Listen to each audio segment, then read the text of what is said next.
Hello.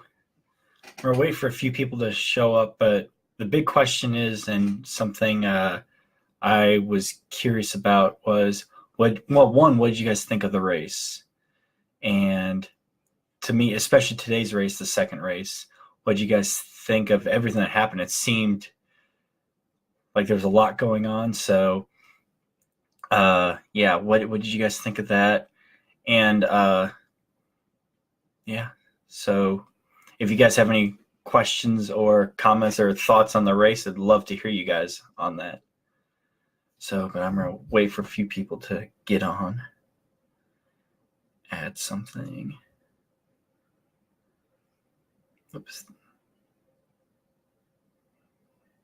Did anyone go to the race?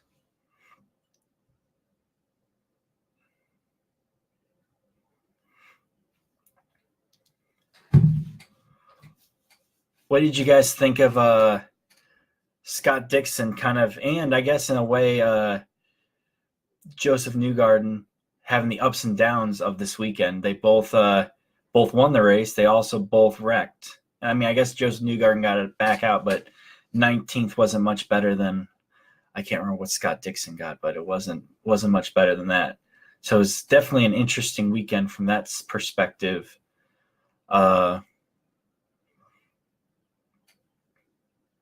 Yeah. So,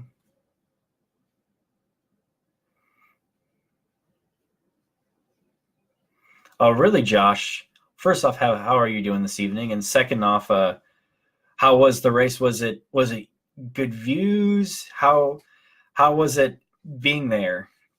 Hopefully it was, you were talking about today, I'm guessing, not yesterday. Hopefully it was a little better than in the rain.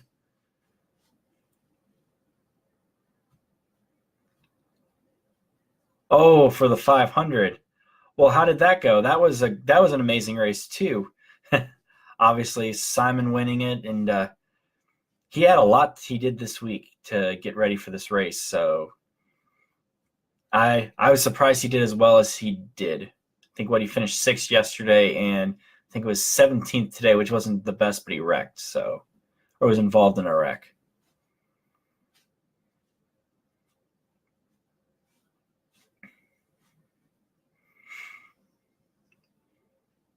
There's a few things that I thought, especially for this race, that were interesting. One was today. Realistically, you thought going into it, it was going to be Alexander Rossi and Scott Dixon, or not Scott Dixon, I'm sorry, Joseph Newgarden battling it out for first. And kind of at the beginning, you had that. But realistically, I mean, both those guys were out of it about halfway through the race. It was really, could anyone catch up to Scott Dixon? Oh wow, that's pretty awesome. You're sitting behind pit road. What pit? Who's Josh? Whose pit were you behind? Did you get any? Hopefully it was, because there's a lot of mistakes that were done on pit road this last 500. So did you see anything or experience anything or anything like that? Hopefully you weren't. No, I don't think anyone caught fire this year. Last year was the first year I sat kind of close to the pit road, and we saw Zach Veach's car catch on fire, I think 3 times. So yeah, it was, sitting by pit road is, especially for practice, is a lot of fun. Everyone has their spot at the track where they like to watch it. So that's always interesting. All the stuff that happens, especially on the track, it's so big. Every spot kind of has its own perks. But yeah, Newgarden wrecking so early and spinning out, and you can tell I was kind of impressed by Newgarden from the fact that he was really mad. He was really mad at Hinch, and he thought he should have let him by and moved out of the way or blended in behind them. But then when he got back to the area and then got to the media, he was a professional, very good about it. He said that while he wasn't happy, he could have done a few things that would have been different. And I was really impressed by that, because he could have gone the other way and blame Hinch or say that was all his fault and everything like that. And he kind of had a good manner about it. So that was something that was great about about what Hinch or what Newgarden did with that wreck, but I was really surprised from this race how you didn't know what was going to happen, because all of a sudden the points kind of it was Joseph Newgarden, Simon Pagenaud, and Alexander Rossi, the top three, and they were looking at extending their lead. And Scott Dixon wrecked the day before, so he's kind of started falling back to where now I believe it's Scott Dixon, or it's still Joseph Newgarden and Simon Pagenaud, but I believe Scott Dixon's fourth now, but they're all a lot closer. So, yeah, Scott Dixon's fourth and Sato's fifth. So it was pretty impressive by Scott what he did, and it just was really an odd thing because the top front runners really weren't up there, and it was kind of like anyone's grab to kind of catch up. So I thought that was it was a very interesting race, and it was a very interesting strategy race.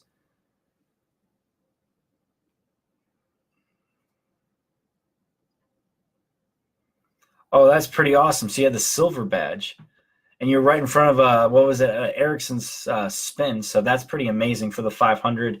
Yeah, it was a tough race for him, Ericsson, but that's pretty awesome. Why did you get a silver badge? Do you have it for media purposes, or I can't remember what the silver badge is. I have the bronze badge, so I couldn't go in that day, but I know that the silver one's better, but I don't remember what's the difference between the two. But the other thing I thought was amazing was actually Marcus Ericsson from Sweden. He actually he did a really great job. He had a decent car. He said that he thought he could have had better, but it just didn't work out for him with qualifying. So he thought he could have done better. And he really stood up there. And I thought for sure after that first caution that Will Power would have passed him. And Ericsson held his own. And then the second caution came up. I was like, okay, now there's no way that he's going to do it. And Ericsson held his own. So it was pretty impressive, at least I thought from that standpoint. The other one was Will Power. That was impressive. His car just stopped. And he ended up, you just thought the whole weekend was bad and everything, losing a tire on the first race, everything going not his way, to he ended up with a podium. So that was a pretty good race. So I thought it was a great race at Detroit. I didn't get to go. I was hoping to go, but we couldn't make it. But it was definitely a great race to watch, and Texas is going to look awesome. Oh, wow, you're a corner marshal for the Indy Grand Prix. What does that entail? That's actually really interesting. And yeah, the price is pretty good. I'm guessing did that include the race ticket admission, the silver badge? I think it's the silver badge. So does that include the admission for the tickets for the Grand Prix and the Indy race? But speaking about the Indy race, what does everyone think about that? How does everyone did everyone enjoy it going in the 500? It definitely was an amazing race. It was definitely, I thought for sure that Rossi would have had him the way it looked at the track, but you could kind of see there that they had a little bit of they just didn't have the same speed that the Chevys had. And I think they had a few things that helped them out. Oh, it's separate for race days. Okay. But you could still use the stuff, I think, for the silver badge to access other things, I believe, right? But what did everyone think of that late caution?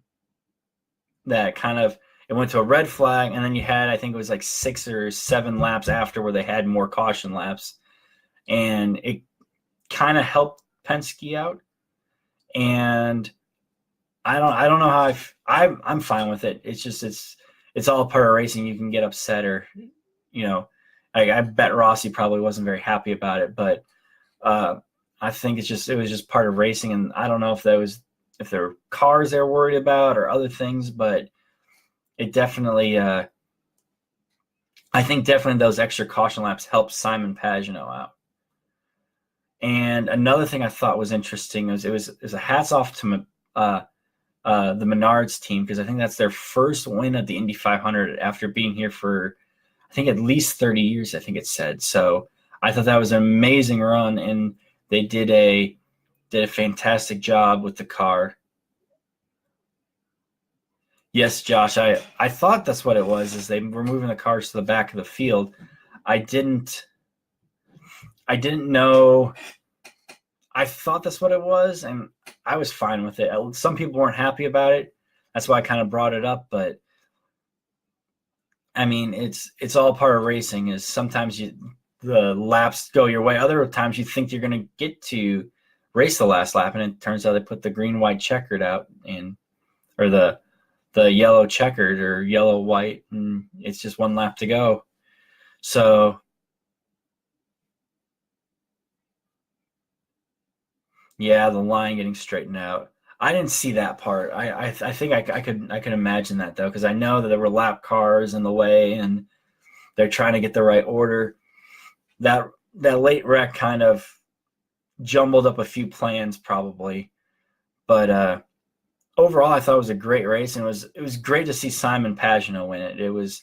He's a very good guy and a very good guy at the track, and it was nice to see him win it, because now there's that excuse of, well, he's probably leaving Penske.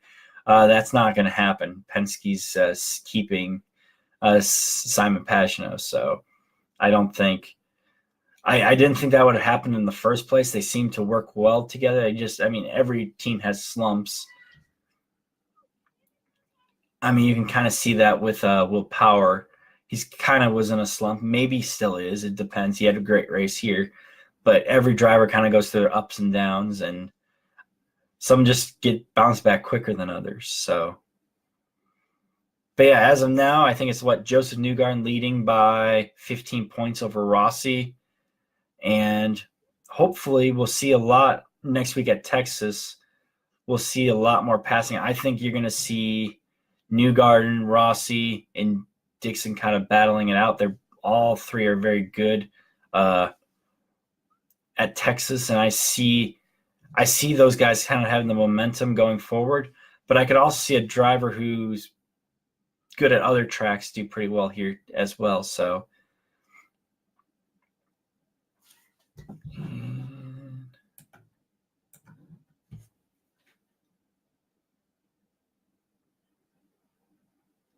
oh, that's really cool. So Josh, so you being a corner marshal, so your job is to wave the flag in the turns and the different things, radioing back and forth. So you're the one in the little metal square in the fence area, letting everybody know what's going on. Because I always thought that was amazing. If you ever need help with that, let me, or anyone to be there just to observe. But what's the hardest thing about being a corner marshal?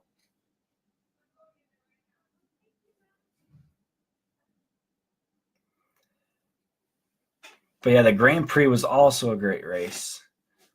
I think Simon swept a month. That was pretty impressive. I thought it was going to be a back-to-back Penske sweep with Simon Pagenaud sweeping this month and Joseph Newgarden sweeping the Grand Prix after almost sweeping. I guess technically Rossi got the pole, but he got the win, the pole, and he was looking like he was going to win it again. So,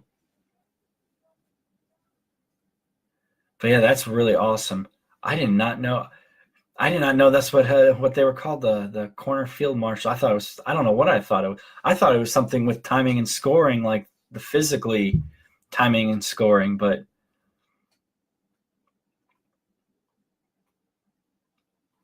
oh, I got an arrow. Maybe I should look down at that.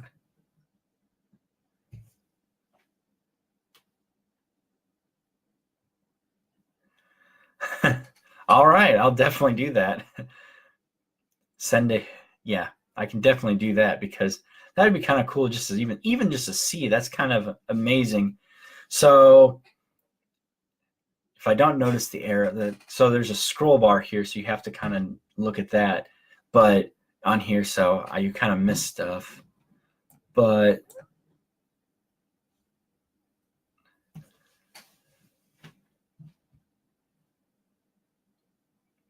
I could definitely see that. So Josh says the hardest part about being a marshal is keeping track of where the cars are and make sure the track conditions are good. I could definitely see that. There's a lot of oh yeah, yep.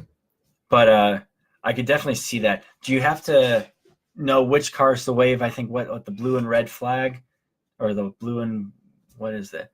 The overtake, like, hey, let the lap car, tell the lap car to let the leaders go by.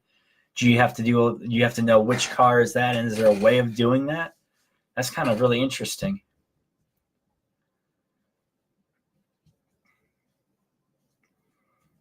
But anyways, I think I'm going to wrap this up here. I just was going to quickly talk about the race, and if anyone on here sees this, make sure if you want to see more of this, if you have questions, comments, or ideas, please let us know in the comments here, and we'll definitely do some lives and talks about stuff coming up.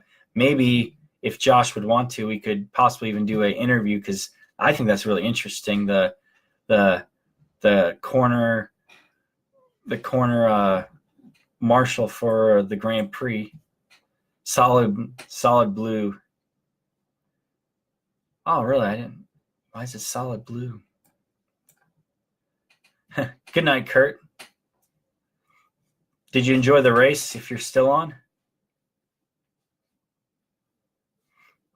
But maybe if you'd be interested, if we could interview you and talk about that, because I think that's pretty amazing. It's something that very few people do and know about, because I'm always curious about all that stuff, and I think there are a lot of people here that are too, especially with you guys, especially like with the double yellow to make it either a local or a single yellow for a local, or a full course caution being the double yellow. So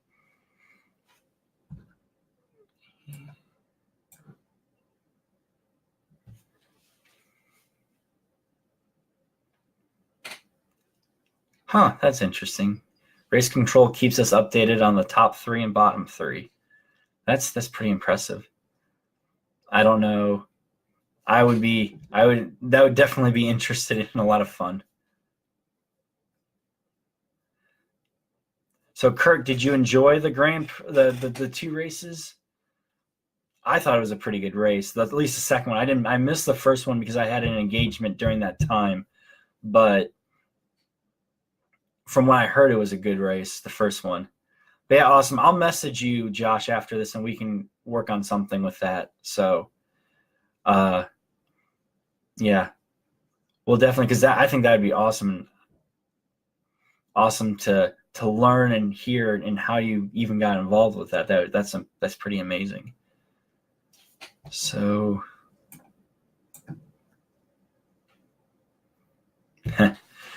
well, Josh, I don't know. Hopefully, I probably spoiled it for you, but there was a lot going on at this race that I still haven't mentioned, and probably couldn't do it justice. So you should definitely watch it. That was a great race, and there was a little hiccup by NBC on this one. There's a little last 10 laps. There's 2 laps where they lost connection, but they got it back together. Still, I don't know if everyone else agrees with this, but NBC's done a phenomenal job, I feel, covering the races. Yes, you have to get the gold pass, and some people aren't happy about that, but it's still, to me, better than what they did before with all the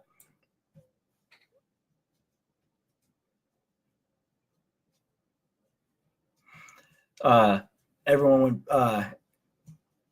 it was really interesting to see how with the different coverages, and it's not just they put a live feed out and you had to pay $40 for it. They have actual broadcasts and stuff like that. So if you haven't got the gold, you should definitely check it out. Oh yeah, I haven't watched the 500 yet. And I need to do that. Yes, Josh, I haven't. We have it, I think, recorded somewhere, but I just haven't. Usually it's been repeated a few times. I haven't seen that, so I have to definitely watch the recording all the way through. I've seen the beginning of the recording and then the end of the recording. I haven't seen the middle part, so I have to definitely watch the 500 again. But I'm going to go and head out. If anyone hasn't, if you have any comments or ideas, let me know. And if you can either like this video or share this or like this page, so that, because we're trying to grow what we're doing right here, and hopefully if we can get enough following, we can kind of go to more racetracks and kind of show different aspects and angles at different tracks that you don't normally see, and hopefully talk to some drivers as well. So if you could like our page, that'd be awesome. But thank you guys all for joining. Thank you, Josh, and I'm going to get a hold of you so that maybe we can do some sort of interview on here if that's okay with you. But thank you guys, and you guys have a wonderful night.